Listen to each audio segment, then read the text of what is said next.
In the summer of 1995, the Whitlock family vanished without a trace during their weekend retreat at Stillwater Lake. Their fishing boat was found adrift at dawn. Their gear was intact. The picnic table was set for dinner. But the family, David, Ellen, their teenage son Matthew, and 8-year-old daughter Rose, were gone. No signs of struggle, no footprints, nothing. For nearly 3 decades, the disappearance has haunted investigators, the townsfolk, and anyone who dares visit the lake. Tonight, we're pulling back the layers of silence, rumor, and fear that still surround Stillwater Lake. And the truth we uncover will be darker than anyone imagined. If you're drawn to stories of vanishing families, disturbing discoveries, and the buried secrets that refuse to stay hidden, subscribe for more investigations like this one. The sun was low over Stillwater Lake, laying a coppery sheen across the water when Sheriff Thomas Grady first saw the boat. It drifted soundlessly, one oar bobbing in the current, the other tucked against its bench as if someone had left in a hurry. He was 52 then, grizzled and weary, his hands calloused from years of hauling trouble out of this quiet Texas town. Trouble usually meant drunken fights at the bar, teenagers crashing cars, or domestic disputes. Not this. Not a whole family gone missing from the shore of a lake, people considered safe enough to let their children play by, unattended. Grady leaned against the dock railing, chewing the inside of his cheek. 2 deputies scrambled into the sheriff's boat and pushed off toward the drifting vessel. The dock beneath him creaked as he shifted, squinting into the late afternoon light. He wanted to believe it was just an accident, a boat untied, a family hiking in the woods. But in the pit of his stomach, he felt something different. By the time the deputies towed the vessel back, he already knew. The inside of the boat was orderly. A tackle box sat under the bench. 2 life jackets were folded on the floor. The cooler was packed with sandwiches and sodas, still cold. A child's pair of water shoes lay in the bow, one tipped sideways. There were no blood stains, no overturned equipment, no broken wood, no struggle. It was the neatness that unsettled him. The kind of neatness that whispered of interruption, lives suspended mid-act, like a stage play suddenly gone dark. Grady drove up the dirt road to the Whitlocks' rented lakeside cabin as the evening deepened. The place sat quiet, windows glowing amber against the trees. He knocked once, then again harder. No answer. He opened the door. The table was set for 4, plates laid out, napkins folded, silverware aligned. The food was still there. Fried chicken in a basket, corn on the cob, a bowl of potato salad. Half-drunk iced tea glasses sweated on the wood. A record spun on the turntable, its needle clicking endlessly at the end of a song. He called their names: David, Ellen, Matthew, Rose. His voice echoed through the empty rooms. No one answered. Grady stood in the doorway, staring at the cabin as the cicadas screamed outside. The world seemed to tilt. It was as if the Whitlocks had stepped out into the dusk and simply dissolved into the air. In the years to come, search teams would comb the woods, divers would scour the depths of Stillwater Lake, and psychics would claim visions of what happened. Rumors of cults, drownings, kidnappings, even lake curses would circle through town like smoke no one could disperse. But on that first night, before the theories and headlines, Sheriff Grady only knew one thing: the lake had taken them. And it would not give them back easily. The first week after the Whitlocks disappeared, the lake seemed to breathe with unease. Neighbors noticed it. Fishermen mentioned it in hushed tones as they tied their boats at dusk. Even children, too young to understand, stopped splashing in its shallows. It was as though Stillwater Lake had swallowed something it shouldn't have, and the whole town could feel it. Sheriff Thomas Grady drove out each morning before dawn, his patrol car crunching along the dirt road that circled the lake. He always stopped at the Whitlocks' cabin, though he knew nothing new would be there. The crime scene tape fluttered weakly in the warm breeze, a pointless barrier against emptiness. Inside, the kitchen smelled of rot now. Flies hummed over the food that had once sat so neatly, waiting for the family who never returned. He kept the windows closed. Letting the smell escape would feel like letting the memory escape too. He would stand in the doorway sometimes, hat in hand, staring at the 4 plates. He could almost see the family as they'd been. David, tall and broad-shouldered, pouring iced tea. Ellen fussing with napkins, her auburn hair loose around her shoulders. Matthew, lanky, rolling his eyes at his little sister. And Rose with her hair in braids, her elbows on the table until her mother reminded her of manners. Grady would blink, and the vision dissolved, leaving nothing but empty chairs and buzzing flies. By the fourth day, search teams from surrounding counties had arrived. Helicopters beat the sky, their shadows skating across the lake surface. Dogs bayed in the woods, noses to the ground. Divers waded into the water in sleek black suits, vanishing beneath the surface like hunters descending into another world. The whole town came out to watch. People lined the shore, shading their eyes, whispering theories. Maybe they drowned. Maybe someone broke in. Maybe they ran away. None of it satisfied. None of it matched the eerie neatness, the way the cabin felt abandoned mid-breath. Deputy Karen Mills was younger, sharper-eyed than most, and she noticed the details others missed. On the second morning, she found a wet towel hanging on the Whitlock's porch railing, as though someone had left it to dry. When she lifted it, water dripped onto her boots. But the towel was clean. No dirt, no blood, just damp, as if someone had climbed out of the water and wrapped themselves in it, then vanished. She logged it into evidence. Weeks later, she would still wonder about that towel, how ordinary it looked, how silent it remained. The father, David Whitlock, had been a dentist in Dallas, a solid man, church-going, known to fish every summer at Stillwater. His wife Ellen was a school librarian, soft-spoken, but with a steel resolve that people respected. Their son Matthew, 17, had just been accepted into a state college, and Rose, only 8, loved drawing birds. They were ordinary, perfectly ordinary, and that was what frightened people most. If a family like that could vanish, then no one was safe. On the 5th day, Sheriff Grady gathered his deputies and the search leaders at the ranger station. Maps were spread across the table, red circles marking the cabins, the dock, the trails. His voice was steady, but his eyes were rimmed with sleeplessness. "We've scoured the woods for 3 miles in every direction," he said. "Divers have swept half the lake. No bodies, no clothing, no sign they drowned. The car's still here. Their wallets, phones, IDs, all here. There's no sign they left by choice." "So what are you saying, Sheriff?" asked a state trooper, arms crossed. "Kidnapping?" Grady hesitated. The word hung heavy. Kidnapping required witnesses, a struggle, tire tracks, something, and there was nothing. "I'm saying," Grady answered slowly, "that people don't just evaporate. Somebody knows something." That night, long after the others had gone, Grady stayed by the lake. He stood on the dock where the Whitlock's boat had been found. The water lapped gently against the posts. Fireflies drifted over the reeds. In the distance, the woods murmured with insects and owls. He felt the stillness pressing in. It wasn't just absence he felt. It was presence too. Something watching, listening, waiting. He rubbed his jaw, told himself he was tired. But when he turned back to his cruiser, he couldn't shake the sense that the lake itself had eyes. 2 weeks later, the media descended. Satellite trucks crowded the dirt parking lot. Reporters with perfect hair and sharp microphones stood against the backdrop of pine trees, speaking into cameras with urgent voices. A family of 4, missing without a trace. Their cabin meal untouched, their belongings undisturbed. Local authorities continue to search Stillwater Lake, but so far, the water has yielded no clues. Tourists arrived too. True crime enthusiasts, amateur sleuths, psychics with pendulums and crystals. They took photographs of the cabin, snapped selfies with the crime scene tape, left flowers by the dock.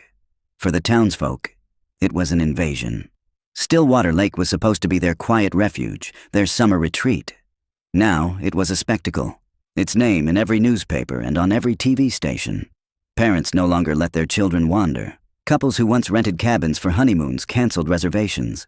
The lake had changed. The Whitlocks had not been found, and the not knowing gnawed at people worse than any answer could have. By autumn, the search was scaled back. The lake cooled. The trees turned brittle. Tourists left. Reporters moved on. Sheriff Grady kept one deputy assigned to check the cabin weekly.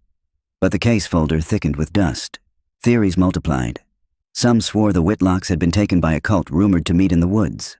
Others whispered of a drifter seen hitchhiking along the highway that summer. A few spoke of something older, stranger, the idea that the lake itself had claimed them, as it had claimed others before. Because the truth was, Stillwater Lake had a history. In 1969, a man named Carl Mendez had vanished while camping on its shore. His tent was left, his canoe tied to a tree. No body was ever recovered. In 1978, 2 teenage girls disappeared after a bonfire on the South Beach. Their shoes were found in the sand. They never came home. In 1983, an elderly fisherman was seen casting his line at dawn. His rod was later discovered propped on a rock, line still dangling in the water. No one had ever connected those vanishings. Not until the Whitlocks. The pattern whispered of something buried too deep for comfort, something most townsfolk preferred to forget. But now, forgetting was impossible. And for Sheriff Grady, who drove past the lake every morning and every night, the whispers never left. They followed him home, into his dreams, into the silence of his kitchen where his own daughter's photograph sat on the mantel. He thought of her whenever he thought of Rose Whitlock, the little girl who had drawn birds and never returned. Some nights he would wake drenched in sweat, convinced he had heard a child crying faintly over the water. 27 years later, in the spring of 2022, a man named Daniel Price arrived at Stillwater Lake. He was not a lawman, nor a local. He was a documentary filmmaker. Price had grown up 2 counties over, a child when the Whitlocks vanished. The story had stuck with him like a thorn. Now, at 40, he specialized in unraveling unsolved disappearances for his YouTube channel, Shadows of the Past. He came with cameras, drones, and a quiet determination. The case file was cold. Sheriff Grady had retired and died 5 years earlier. Deputy Mills had moved to another state. The lake had settled back into uneasy quiet. But Price believed that stories left scars, and scars left traces. On his first evening, he set up his tripod on the same dock where the Whitlocks' boat had been found. The lake reflected the sky in bruised shades of violet and gold. He adjusted his lens, checked the microphone, and spoke into the camera with a steady voice. Tonight, we begin with a question. How does a family of 4 vanish without a trace? What silence covers their footsteps? This is the story of Stillwater Lake. And we're not leaving until we've dragged every secret from its depths. Behind him, the water rippled as if stirred by something unseen. The next morning, Daniel Price unlocked the cabin door with hands that trembled, though he wouldn't admit it to his camera. The hinges groaned like an old throat clearing itself. Dust hung in the beam of his flashlight, swirling lazily. He had studied the Whitlocks' photographs in the archived case file. He knew their faces: David's broad, easy smile, Ellen's gentle eyes, Matthew's coltish awkwardness, Rose's bright grin framed by braids. He had stared at their kitchen table frozen in time, preserved in Polaroids and police evidence photos. But stepping into the cabin itself was different.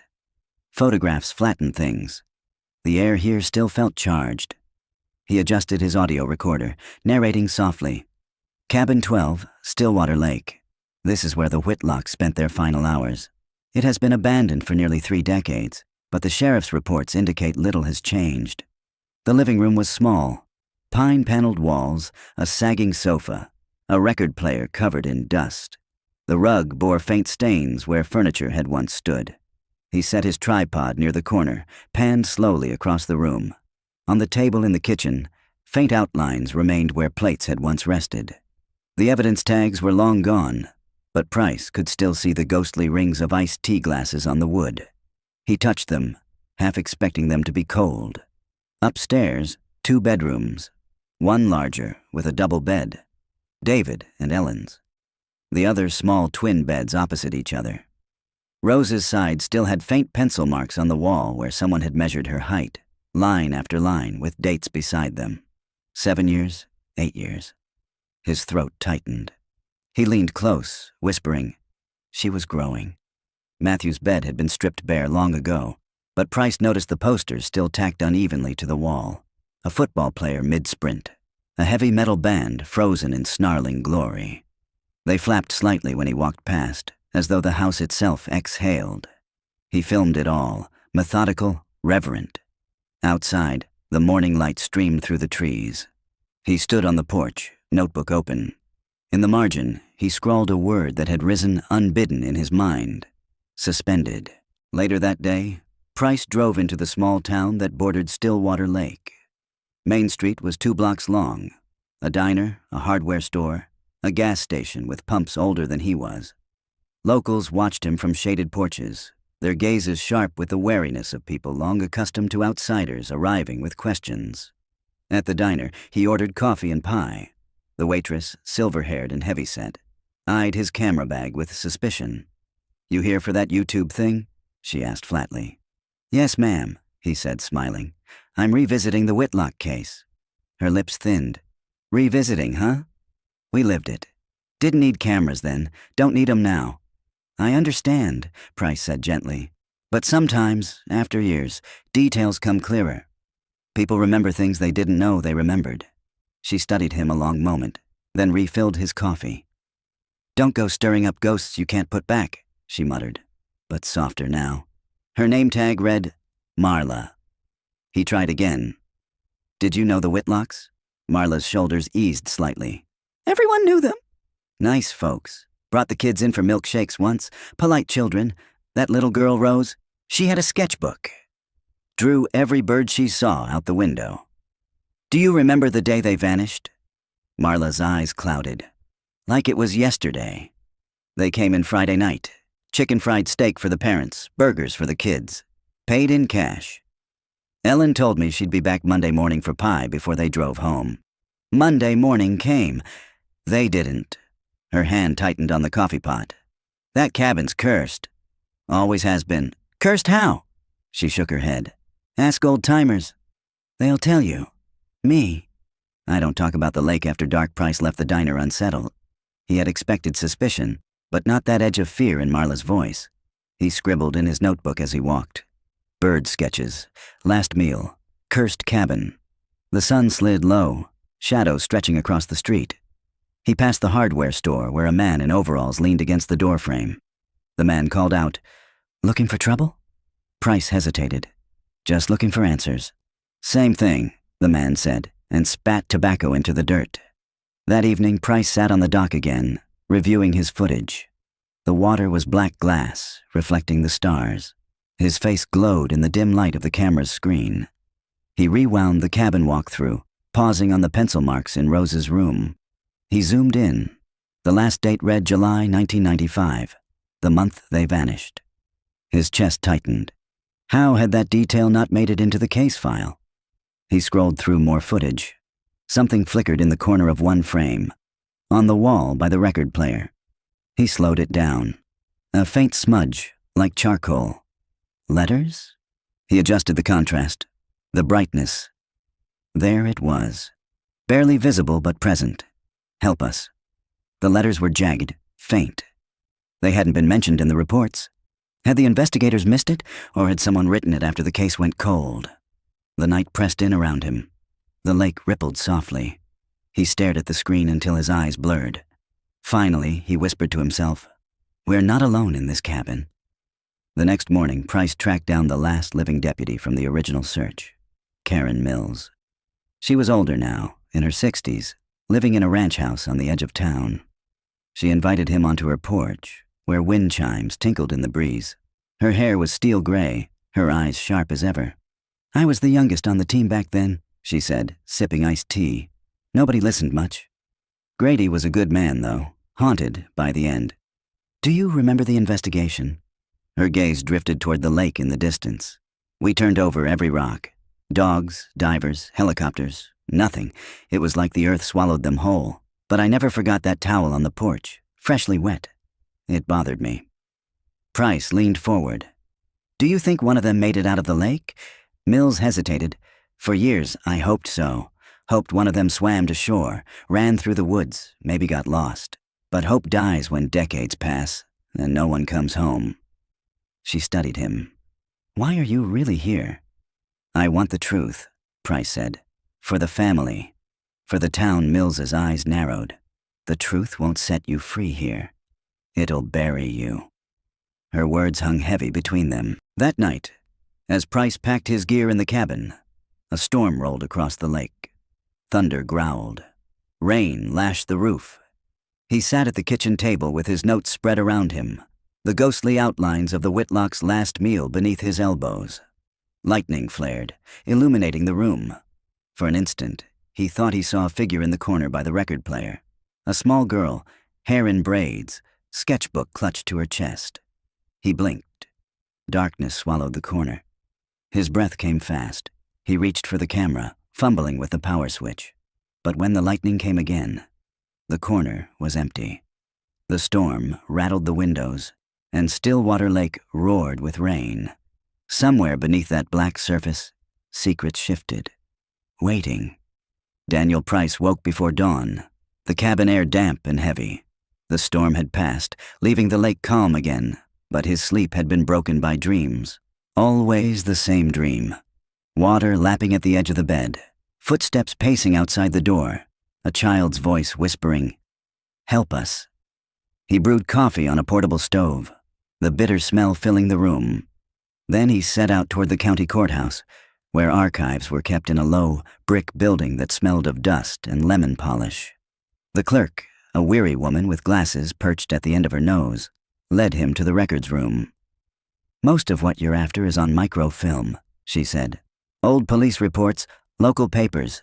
Don't expect miracles." Price settled into a squeaky chair and fed reels through the reader. The machine hummed, its screen glowing pale blue.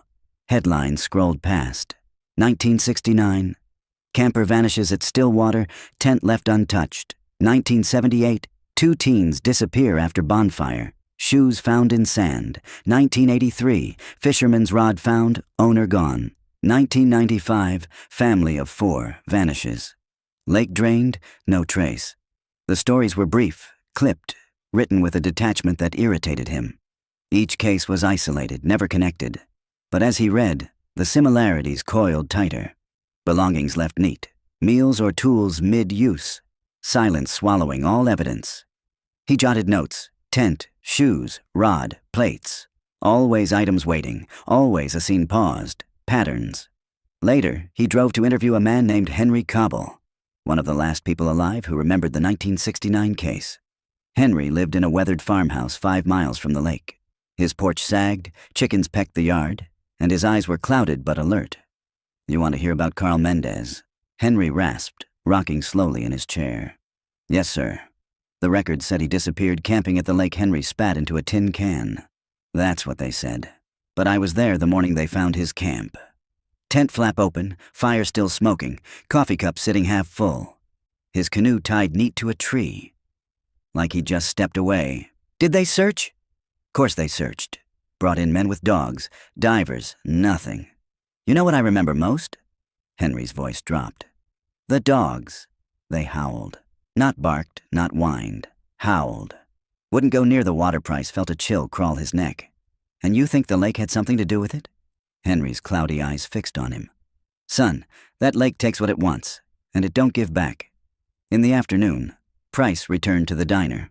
Marla frowned when he slid into a booth. "You're still here?" "Still digging," he said. "Did you know about the older disappearances?" 1969, 1978, 1983. Her lips tightened. "Everyone knows. We just don't say it out loud." "Why not?" "Because saying it invites it closer."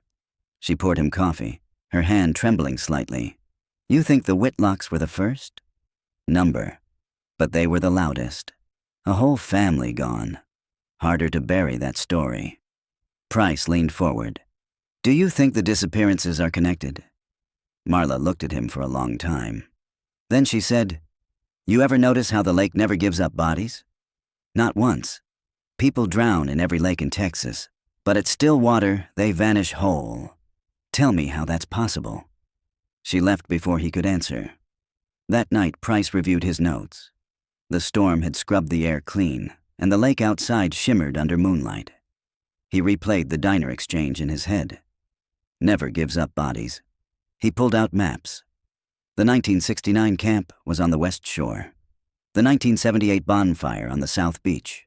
The 1983 fisherman near the east inlet. And the Whitlock's cabin on the north dock. 4 points. When he connected them, a rough circle formed, enclosing the heart of the lake. He sat back, staring at the diagram.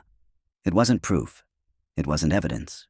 But the pattern gnawed at him. The next day, He tracked down the man who had drained part of the lake in 1995. Retired engineer Mark Bell. Bell lived in a trailer on the edge of town, surrounded by rusting machinery and stacks of old blueprints. "Stillwater project," Bell said when Price asked. He scratched his chin, thinking. "Yeah, I ran the pumps. Sheriff ordered it. Never liked it. Why not?" Bell shrugged. "Lake's too deep. Fed by underground springs. You can pump all day, but she refills herself. We lowered the level 20 feet, exposed stumps and old creek beds. No bodies, just mud and bones of deer. Sheriff gave up after a week. Anything unusual?" Bell's eyes shifted. Water was warm down deep. Too warm. Like something brewing under there. I told the sheriff, but he didn't write it down. "Brewing?" Bell wouldn't look at him. "I don't go near that lake anymore." That evening, Price sat again at the cabin table, his camera running. He spread out his notes. Henry's story of the howling dogs, Marla's whisper about bodies never surfacing, Bell's memory of warm water. He spoke directly to the lens. "We have 4 disappearances over 3 decades. Different victims, same lake. Always possessions left behind, as if lives paused. Always no trace of struggle. Always no bodies. The official records treat them as separate. But look closer. These are not accidents. They are not coincidences. Stillwater Lake is a pattern, and patterns point to intention." He stopped the camera, exhausted. His reflection in the dark window looked pale, his eyes hollow. Then he heard it. A soft sound drifting across the water. At first he thought it was wind, but it carried rhythm, cadence, like words. He stepped onto the porch, heart pounding. The lake was silver in moonlight, smooth as glass. The sound came again. A faint child's voice, rising and falling. "Help us!" Price froze, breath sharp in his throat. The voice was swallowed by silence, and the lake stared back, unbroken, as if nothing had spoken at all. Daniel Price told himself he was rational. He believed in records, not rumors. In evidence, not whispers. But the memory of that voice over the lake clung to him like damp clothes. He had replayed the audio from his camera a dozen times. Nothing. No voice, no trace of sound. Just silence and the faint lapping of water. By morning, he convinced himself it had been exhaustion, his brain stitching fragments of storm and sleeplessness into a phantom. Still, when he walked down the dock at dawn, every ripple of the lake felt like an eye blinking. He dipped his hand into the water. Cold. Colder than he expected. He pulled back quickly, drying his hand on his jeans, unsettled by the thought of how deep it ran. The county library held boxes of old case files the courthouse didn't bother to preserve. He spent the afternoon hunched at a wooden table, dust creeping into his lungs, surrounded by manila folders. The Whitlock's file was thick. He spread the contents out carefully. Photographs of the boat, the cabin, the kitchen table, the upstairs bedrooms, witness statements, search logs, dive reports. One note caught his attention. Scribbled in Sheriff Grady's handwriting, near the margin of a search log. Dogs wouldn't track past shoreline. Turned circles. Whined. It echoed Henry's story about the 1969 case. Dogs refusing the water. Another sheet from Deputy Mills. Personal note. Cabin clock stopped at 7:14 p.m. Plugged in, no outage reported in area. He sat back, staring at the words. Why had those details never made it into official reports? He pulled another folder, the 1978 disappearance. 2 teenage girls, names circled in red pen. Laura Kent, Shelley Moore. Photographs of their shoes in the sand. Parents interviewed, friends interviewed, nothing conclusive. But a margin note read, bonfire ended around 11 p.m. Girls last seen walking toward lake. Witness, unnamed, reports hearing splashing. He flipped faster, pulse rising. The 1983 fisherman case. Just a single page. Rod found, canoe, tied. No body. A note from Grady. Unusual warmth detected in water near inlet. Not reported publicly, warmth again. The files painted a picture stranger than he'd expected. Officially, each case was a tragedy. Unofficially, there were details pointing to something alive. He copied what he could with his handheld scanner, then leaned back, massaging his temples. He felt as though he'd opened a box no one wanted opened. That night he returned to the cabin restless. He set his camera on the table and began to film his thoughts. 4 cases, spanning decades. Different victims, same elements. Neat abandonments, silence, dogs refusing the water, unusual warmth, all hidden in margins, never reported. Why? Did Grady suppress it, afraid of hysteria? Or did he know something larger? He stopped recording when a sound interrupted him. A thump. From upstairs. He froze, heart hammering. The cabin had been locked when he came in. He stood, quietly reached for the flashlight on the counter, and angled the beam toward the stairwell.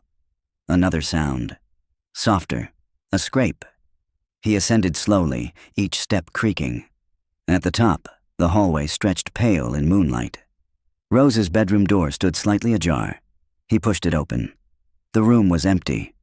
But on the wall, above the pencil marks of Rose's height, something new appeared. A wet handprint. Small, child-sized, pressed against the wood as if someone had leaned there moments ago. He backed away, breath shallow, beam trembling. He wanted to dismiss it. Humidity, old stains. But the print glistened fresh, droplets sliding down the wood. He whispered, "Who's here?" Silence. He fled downstairs, slamming the door, heart thundering. Outside, the lake lay black and motionless, reflecting the moon. But he could not shake the feeling that something watched from beneath its surface, patient and endless. The next morning he drove back into town, needing human voices, grounding.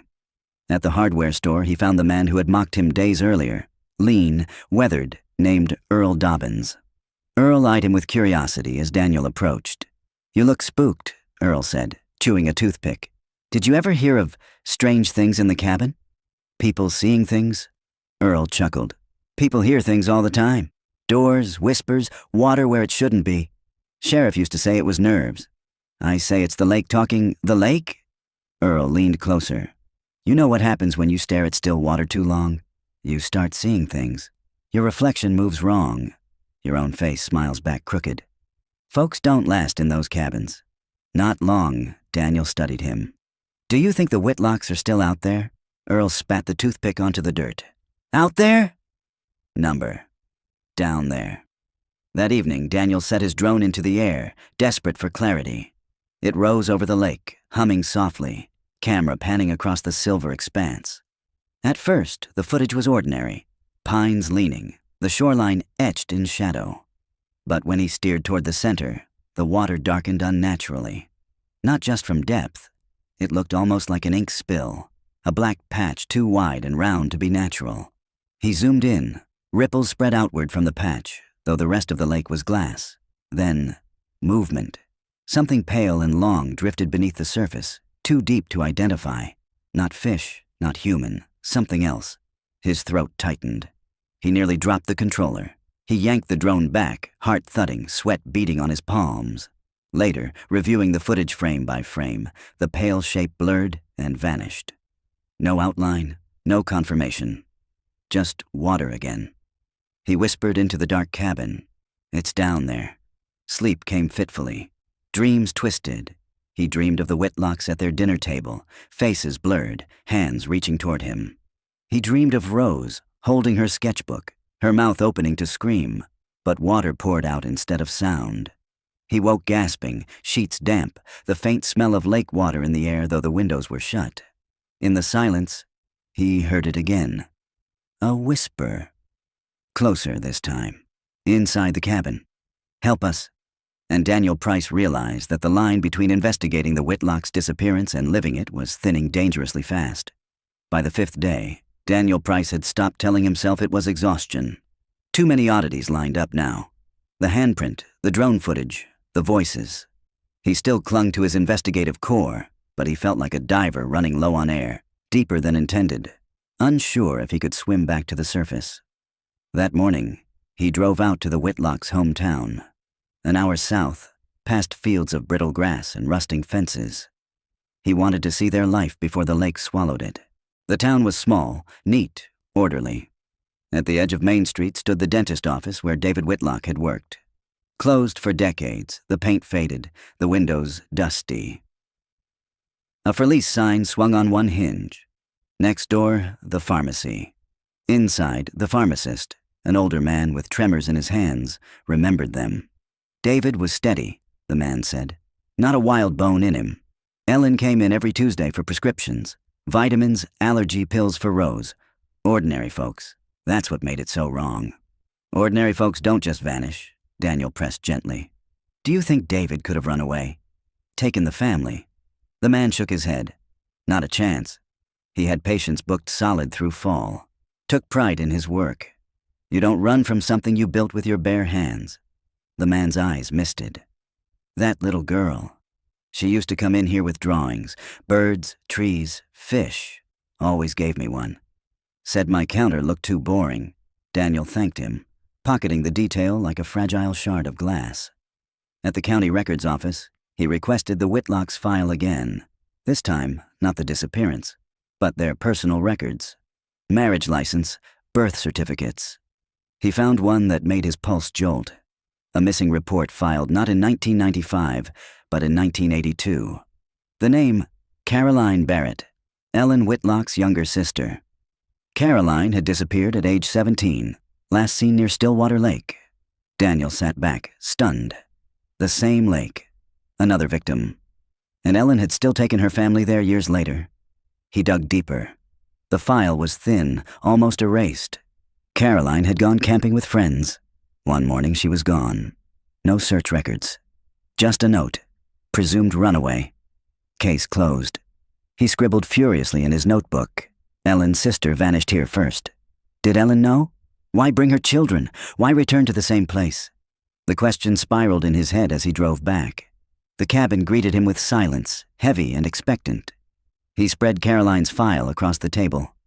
The edges curled, the ink faded, but the photograph, black and white, grainy, showed a girl with wide eyes and long hair. He placed Rose's last school photo beside it. The resemblance was undeniable. Aunt and niece, almost mirror images. He whispered to the empty cabin. Was this the lake's pattern? Generations? His camera recorded as he spoke aloud, his voice trembling. We now know that Ellen's own sister, Caroline Barrett, vanished at Stillwater in 1982. That makes 5 disappearances tied to this place. And the Whitlocks returned, knowingly or unknowingly, to the same waters. This isn't coincidence.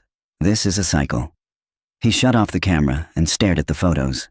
He didn't notice at first, but the air around him cooled, faintly smelling of damp stone. His breath fogged. Then he heard the scratching, soft, rhythmic, from upstairs. He gripped the flashlight, every muscle tense, and climbed. The sound came from Rose's room. The door was ajar again. He pushed it open. At the desk beneath the window, a notebook lay open. His notebook, the one he'd left downstairs. Its pages rustled though the air was still. Words filled the paper, scrawled in a childish hand. Help us! Help us! Help us! Line after line, covering the page. His hands shook as he picked it up. The ink was wet. Behind him, the floor creaked. He spun, beams slicing the room. Empty, but the pencil marks on the wall, the ones measuring Rose's height, were longer now. A fresh line scratched higher, as if she'd grown overnight. The date beside it, 1996, the year after she vanished. Daniel stumbled back, nearly tripping. He bolted downstairs, notebook clutched tight, his pulse racing so hard it hurt. He didn't sleep that night. Instead, he sat at the table, the files spread before him, Rose's photo staring back. He spoke into the camera, voice low, shaky. 5 disappearances, all tied to Stillwater Lake. 1969, 1978, 1982, 1983, 1995. Different victims, same patterns. Objects left, no bodies. Cyclical, every few years. But here's what chills me most. Ellen's own sister disappeared at this same lake. And now her daughter's handprints, her measurements appear years after she was gone. The lake isn't just taking, it's keeping. He stopped the recording, sat in silence. The cabin creaked around him. The lake lapped softly outside. And in that silence, the thought struck him so cold, it numbed his chest. What if the Whitlocks hadn't left the cabin at all? What if they were still here? Not alive, not dead, suspended, unable to rest, He took his flashlight and walked to the shoreline. The moon was high, painting the lake silver. Mist curled low across the surface. He stood at the edge, staring into the black water. His reflection wavered, elongated, strange. For a moment, he thought he saw another face beside his. Rose's. He whispered, "Where are you?" The lake rippled once, and from beneath, faint and muffled, came the sound of knocking. 3 slow knocks, as though someone were trapped beneath glass. Daniel staggered back, his heart slamming. He wanted to run, but his legs felt rooted. The water smoothed again, perfectly calm. He backed away slowly, whispering to himself, "They're down there." Back inside, he collapsed onto the sofa, shaking. He tried to rationalize, shifting logs underwater, sound carrying oddly. But in his bones, he knew better. As dawn crept pale across the water, Daniel Price sat in the cabin, notebook on his lap, eyes bloodshot, and realized he was no longer documenting a cold case. He was documenting something still alive, something that wanted him to listen. The courthouse clerk had given Daniel a look when he'd asked for Caroline Barrett's case file again. "You're the first person in years to even say her name," she muttered. "Half the town forgot she existed." But Daniel hadn't forgotten. He couldn't. The photo of Caroline, grainy, wide-eyed, echoing Rose, was burned into his mind. Back at the cabin, he laid Caroline's thin file beside the Whitlock's thick one. 2 generations of vanishings, tied not just to the lake, but to one family. He spoke into the camera, his voice hoarse from lack of sleep. Ellen Barrett Whitlock lost her sister to Stillwater in 1982. 13 years later, she lost her entire family here. Did she know the risk? Was she trying to face it? Or did she believe lightning wouldn't strike twice? He paused, staring at Caroline's photo. What if lightning never left? That afternoon, he drove to Caroline's last known address, a decaying house at the edge of town. The yard was overgrown, windows clouded with grime. A man in his 70s, skin like leather, answered the door. "You Ellen's boy?" the man asked, squinting. "No," Daniel said carefully. "I'm a researcher." "True crime." The man's eyes narrowed. "Then you're digging where you shouldn't." He tried again. "Did you know Caroline Barrett?" The man's mouth tightened. She was trouble. Pretty girl.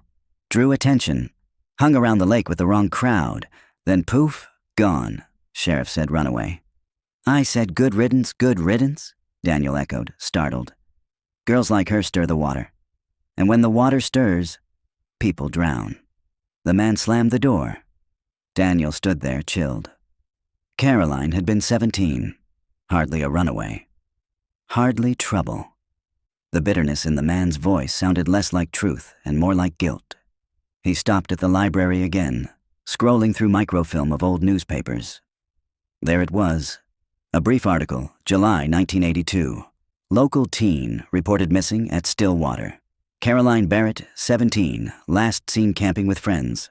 Personal belongings found undisturbed. Sheriff Grady advises no foul play suspected. Daniel leaned closer. One sentence, easily overlooked. Witnesses reported seeing Caroline sketching by the waterline hours before she vanished. Sketching, just like Rose. He sat back, his chest tight. The pattern wasn't only generational, it was creative. Both Caroline and Rose had sketched birds, trees, the lake.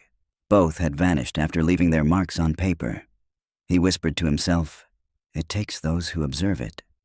That evening he returned to the cabin. The air pressed heavier, as though the lake knew what he'd uncovered.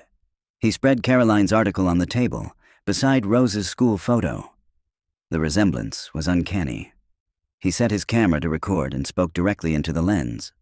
Ellen's sister disappeared in 1982, her daughter in 1995. Both had a habit of drawing the lake. Both vanished with belongings left behind. This isn't just Stillwater claiming people at random. It's choosing. It's repeating. A cycle through bloodlines. He stopped the recording when the air shifted. A faint slosh echoed from outside, as if something massive had moved beneath the water. He froze, then grabbed his flashlight and stepped onto the porch. The lake gleamed under the rising moon, but along the waterline, dark streaks appeared. At first, he thought they were shadows. Then he saw the color.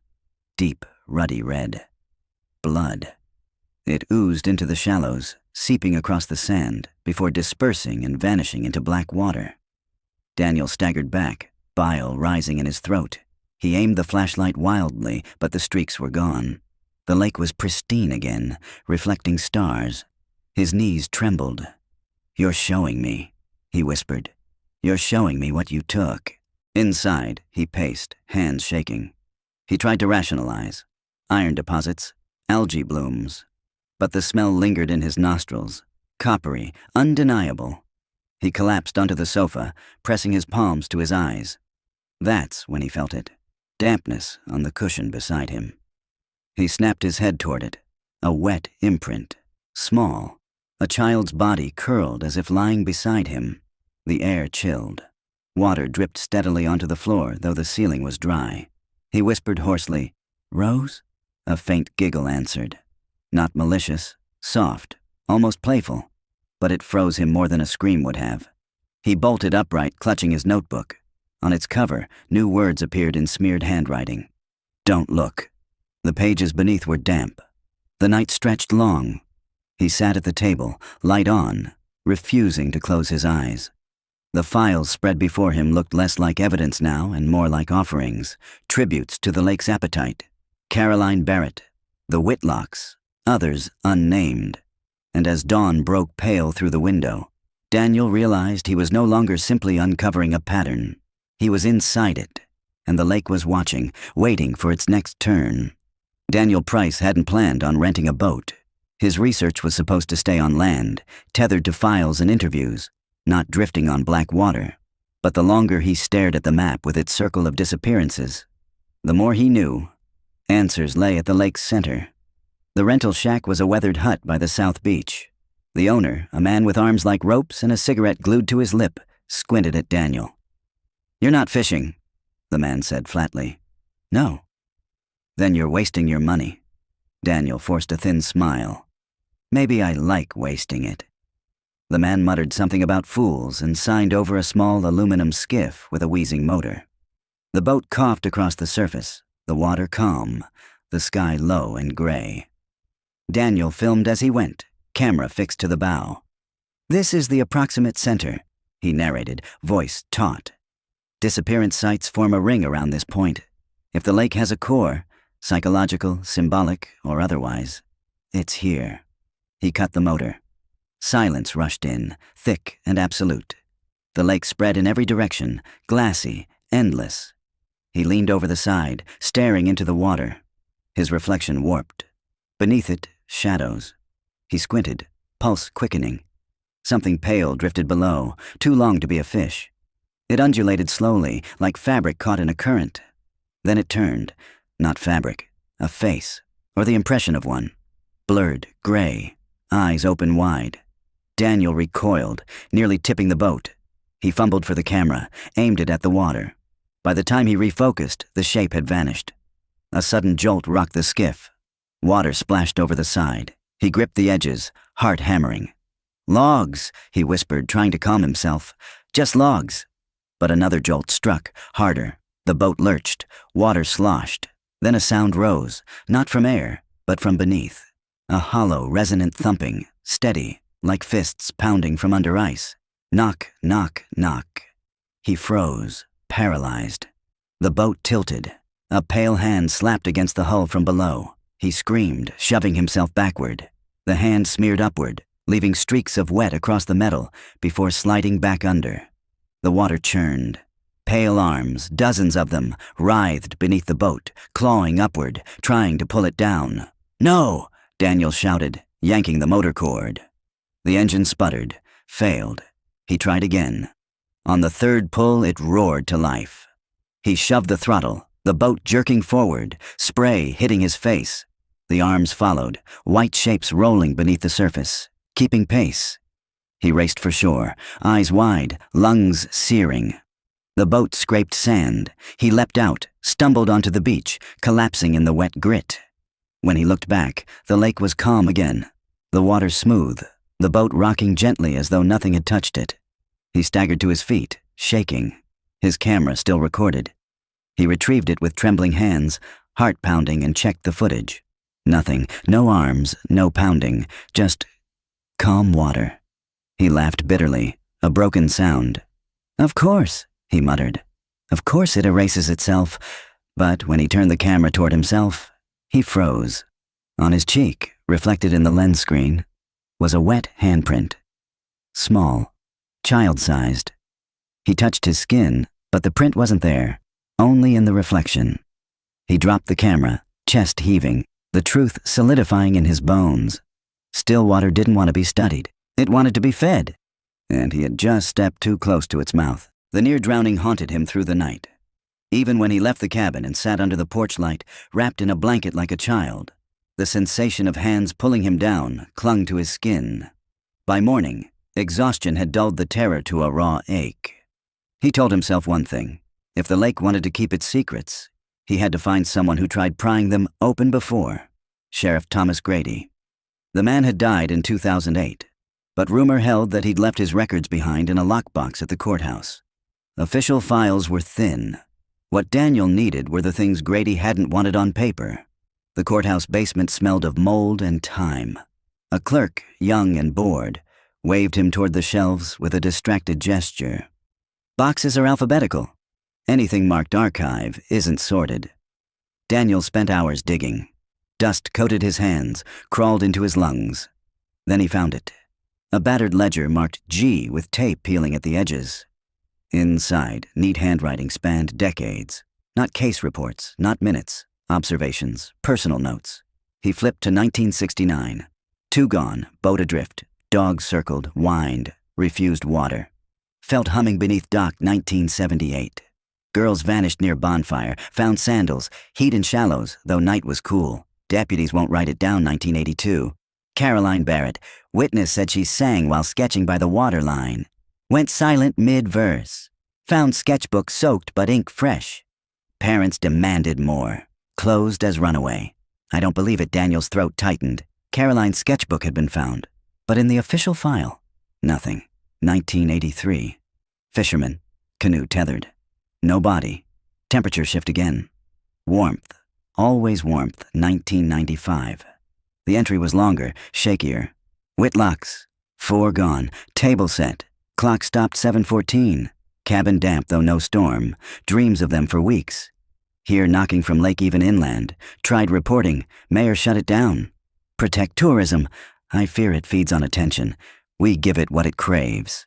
Daniel leaned back, heart racing. Here was confirmation. Grady had known, had seen the same phenomena Daniel himself was facing. He wasn't hallucinating. He photocopied the entries, tucked them safely in his bag, and left the courthouse dizzy with revelation. The air outside felt thinner, sharper, as if the lake itself sensed what he carried. On the drive back, he rehearsed into his recorder. Sheriff Grady kept a secret ledger. Every case tied together. Dogs refusing the water. Unexplained warmth. Personal belongings abandoned, never scattered. Always order before chaos. Grady suspected the phenomenon wasn't random, but cyclical. Feeding, his voice faltered. The Whitlocks weren't the first. They weren't the last. And maybe... He hesitated. Maybe they aren't gone at all. Maybe they're kept. The cabin seemed darker when he returned. He spread the ledger copies across the table, laying Rose's photo beside Caroline's. Generations, linked by silence and sketches. He filmed as he read Grady's words aloud. But halfway through, the camera glitched. The image warped, bending into static, then clearing again. He replayed it. The distortion lasted 3 seconds, and in the warped haze, he thought he saw faces, blurred, gray, pressed against the glass of the lens. 4 faces. He slammed the camera off, trembling. That night, he dreamed again. He stood in the courthouse basement, the ledger in his hands. But when he opened it, the pages were wet, dripping onto the floor. The ink bled into one phrase, repeated endlessly. Feed the water. He woke gasping, sheets damp. From the porch, the lake glowed faintly in moonlight, rippling without wind. Daniel gripped the ledger copies, whispering to himself like a vow. I'm not feeding you. I'm exposing you. But in the silence that followed, the cabin seemed to hum, low and steady, like the heartbeat of something vast and waiting. Daniel drove south again, away from the lake's pull. The highway unspooled through farmland, the morning sun sharp and unkind after nights of fear. His hands trembled on the wheel, the memory of phantom arms still clinging to him. He told himself he wasn't running. He was following the paper trail. The Whitlocks had family in Kerrville. Ellen's cousin, Mary Barrett, had answered his call with cautious warmth. "You want to know about Ellen?" she'd said. "You'd better come in person. Too much can't be said on the phone." Mary's house smelled of cedar and old quilts. She was in her late 60s, her silver hair pinned back, her gaze steady as she poured tea. "Ellen was the strongest of us," Mary began, settling across from him. "After Caroline disappeared in '82, everyone fell apart. My aunt stopped leaving the house. My uncle drank himself to death within 2 years. But Ellen," she shook her head. "Ellen carried the weight. She never stopped searching." Daniel leaned forward. "Do you believe Caroline ran away?" Mary's eyes sharpened. Caroline adored her family. She would never have left. Ellen knew it. She said from the beginning the lake had her. The lake? That's what she told me. She said Stillwater had a hunger, that if you lingered too long, it noticed. She swore she'd seen something in the water when they were kids, faces below the surface, pressed against the ice one winter. Daniel's skin prickled. But then, why did Ellen bring her own family there in '95? Mary's mouth pressed into a line. Because she thought she could end it. She believed if she confronted it, if she offered herself, maybe it would release Caroline. He froze. Offered herself? Mary nodded grimly. "The week before she left for that cabin, she wrote me a letter. Said she felt called. Said she had to put an end to what started with Caroline. I begged her not to go. But Ellen always carried too much blame. She thought she could bargain with it." Daniel sat stunned. Bargain. The word sat like lead in his stomach. "Do you still have the letter?" he asked. Mary rose and retrieved a box from the hall closet. Inside, beneath photographs and keepsakes, lay an envelope. The ink was faded, the handwriting delicate but firm. Daniel unfolded it carefully. "If you're reading this, Mary, then you know I had no choice. The lake has taken too much from us already. I feel Caroline near it, as though she never left. If it wants me, let it. But maybe, just maybe, it will give her back." The signature, Ellen. Daniel read it twice, his throat tight. "She knew," he whispered. "She knew what she was walking into." Mary's eyes glistened. "And she took David and the children with her. That's what I can't forgive. She thought she was strong enough to face it, but she dragged them all." On the drive back, Daniel spoke into his recorder, his voice unsteady. Ellen Whitlock believed Stillwater Lake had claimed her sister. 13 years later, she returned deliberately, possibly to sacrifice herself in exchange for Caroline. Instead, her entire family vanished. This wasn't a vacation. It was an attempted bargain with something she believed was alive. He shut the recorder off, pulse racing. But as the lake's horizon appeared again in the windshield, he felt less like he was returning willingly and more like he was being reeled back in. The cabin was dark when he arrived. He laid Ellen's letter on the table, the handwriting stark beneath the lamplight. He filmed it, reading aloud. But as the camera rolled, a strange thing happened. The ink seemed to shimmer, just slightly, as though wet again. On playback, the words shifted. The phrase, "maybe it will give her back," warped into, "maybe it will take you too." Daniel shut the camera off, breath ragged. He checked the letter again. On paper, it remained unchanged. But the footage told another story. That night, the knocking returned. Not from the lake this time. From inside the walls of the cabin, slow, hollow, patient. Daniel sat frozen on the sofa, Ellen's letter in one hand, recorder in the other, whispering to himself. She knew. She tried. And now it wants more. The cabin seemed to breathe with him. Every inhale, every exhale, a subtle expansion and contraction of its old wood.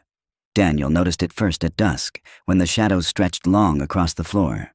By nightfall, the air inside was thick, almost viscous, like walking through unseen water. He kept Ellen's letter open on the table, his recorder running, his eyes darting to every creak. Ellen thought she could end this by offering herself, he said, voice low. But the lake didn't take just her. It took all of them. And now I think it wants me too. The knocking began again. This time, it wasn't in the walls. It came from beneath the floorboards, deliberate and slow. Knock, knock, knock. Daniel stood, flashlight in one hand, recorder in the other. "Not tonight," he whispered. "Not tonight." But the knocks followed him as he moved from room to room, like a trapped heartbeat under the floor. Upstairs, Rose's door had swung wide open. The flashlight beam cut across her empty bed. On the desk, her pencil had moved. It rested on an open notebook, fresh lines appearing across the page as though drawn by an invisible hand. The sketch, a man, thin, hunched, holding a camera. Him. Daniel staggered back. The pencil scraped again, finishing the drawing with a dark, heavy outline of water rising up around the figure's legs. He grabbed the notebook, slamming it shut. But when he turned, the hallway had stretched. Longer, narrower. The door to the stairs seemed farther away, retreating with every step. His breath quickened. "No, number! This isn't real." The knocks moved overhead now, above the ceiling, circling. He bolted downstairs, heart pounding, fumbling with the front door. It refused to open. The lock turned, but the door wouldn't budge, as though pressed shut from the outside. The knocking spread, walls, ceiling, floor, surrounding him in a hollow chorus. Daniel backed into the center of the living room, camera trembling in his hands. "You can't keep me," he shouted, his voice cracking. "I'm not yours." The lights flickered, went out. Darkness swallowed the cabin. Only the faint beam of his flashlight cut through. He swung it wildly, breath ragged. And there they were. Figures lining the walls, pale, waterlogged, half-seen. Faces blurred, eyes hollow. 4 stood closest. David, Ellen, Mark, Rose. Their outlines shimmered, dripping onto the floorboards. "Please," Daniel whispered, tears burning his eyes. "Tell me what you want." Rose's figure tilted her head. A small hand lifted, pointing toward the door. The knocking stopped. Silence dropped heavy. Daniel lunged for the handle. This time it gave way. The door burst open. He stumbled into the night air, collapsing onto the porch, gulping the cool darkness like oxygen. Behind him, the cabin stood silent again. Windows dark, as though nothing had happened. He didn't sleep. He sat on the porch steps until dawn. The recorder clutched in his shaking hands, whispering into it over and over. "They're still here. All of them. Not gone. Not alive. Kept. And they want me inside with them." When the sun rose pale and thin over the lake, Daniel's eyes burned with exhaustion. But he knew something had shifted. The Whitlocks weren't just a cold case anymore. They were a living presence. And the cabin had locked him in once. It could do it again. The air by Stillwater Lake felt different that morning. Too still. The kind of quiet that comes not with peace, but with waiting. Daniel had barely slept. His skin still hummed with the memory of the cabin locking him in, the Whitlocks' ghostly figures circling like mourners. He should have left. Any rational man would have packed his files and driven until the lake was a rumor behind him.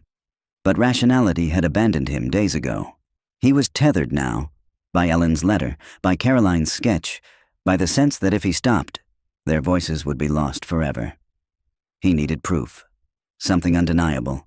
Something no one could dismiss as paranoia or tricks of the mind. So he returned to the shoreline with his camera. The water was glass, the kind of stillness that made it impossible to tell where reflection ended and sky began. He set up his tripod in the sand, speaking into the lens. "Ellen Whitlock believed the lake held her sister. Last night I saw her. I saw all of them. Not gone, not free. Bound. I'm going into the water now to see if anything remains. Artifacts, bones, evidence." His voice shook, but he didn't stop.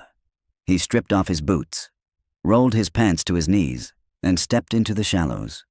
The water was warm, wrongly warm for spring. He waded to his thighs, the muck sucking at his feet. He pointed the flashlight downward.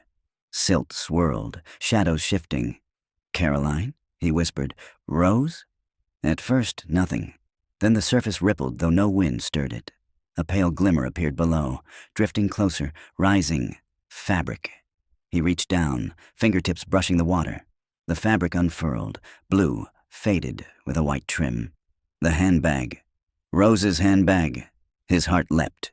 He plunged both hands into the water, grasping it. But as his fingers closed around the strap, the lake responded. Arms. Countless pale arms shot up, wrapping around his wrists, his legs pulling. The water churned violently, dragging him down. He screamed, thrashing, yanking against the grip. His flashlight dropped, vanishing into the depths. "No! Let go!" His voice gurgled as water filled his mouth. The arms were cold, slimy. They clung tighter with every kick, pulling him deeper, past the shallows, into black water. His lungs burned. Panic screamed through every nerve. Then he saw them. Faces below him, dozens, hundreds, all pale, blurred, open-mouthed. The Whitlocks, Caroline, others long forgotten. They reached upward, not pleading but hungry. The handbag drifted among them, spinning slowly in the current. Daniel fought harder, clawing toward the surface, but the hands clamped around his ankles like chains.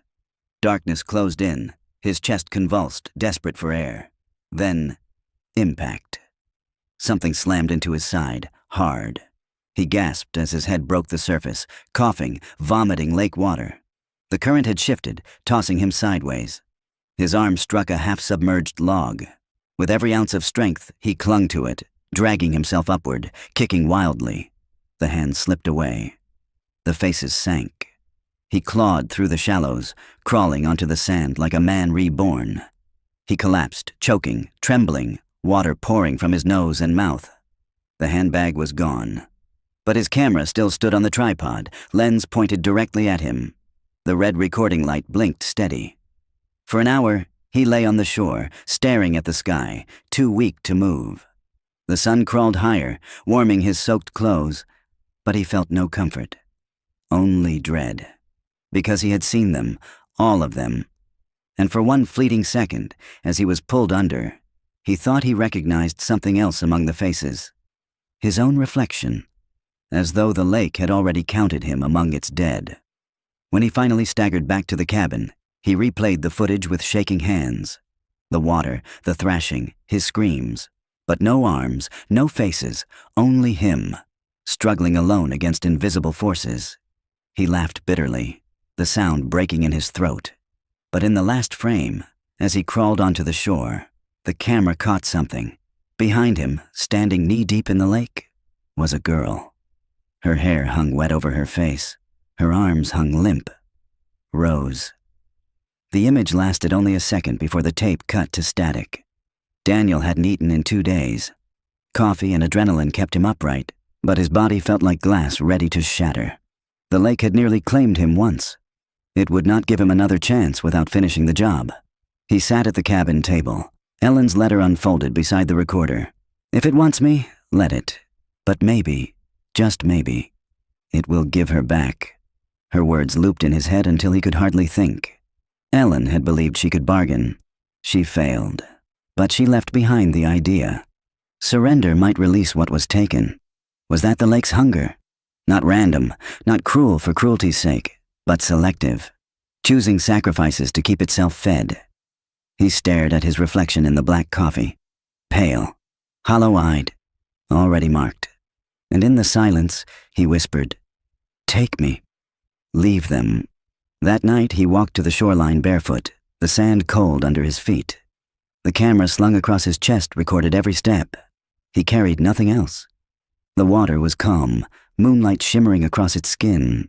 For the first time, he felt no fear as he waded in, only inevitability. When the water reached his waist, he stopped. "Ellen," he said aloud, voice steady. "Caroline, David, Rose, Matthew, you don't belong here. Let me take your place." The surface rippled. Figures rose, pale and glistening, surrounding him in a circle.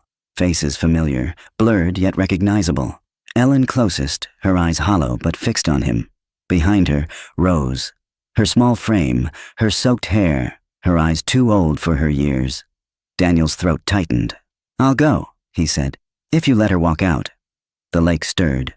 The figures leaned closer. Water climbed his chest, his neck. Hands brushed his shoulders, cold and insistent. He tilted his head back, ready. Then, Rose's voice, barely audible. "Don't!" Daniel froze.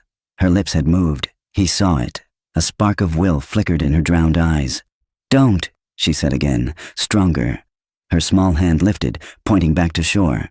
The figures shuddered. The water thrashed. Arms tightened around him, dragging down. He fought, gasping, torn between surrender and survival. "Rose!" he screamed. Her image wavered. For one terrible second he thought she'd dissolve into the others.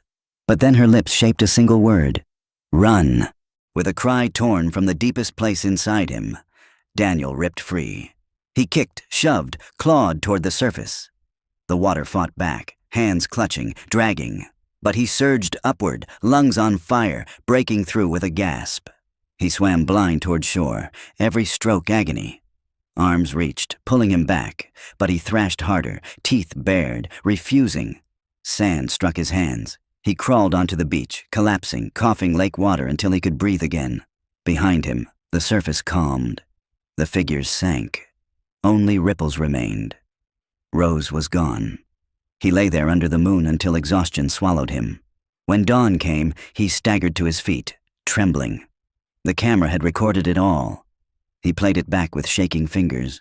There was no circle of figures, no Rose, only him, wading chest deep, shouting at empty water, thrashing alone. He dropped the camera in the sand, staring at the lake.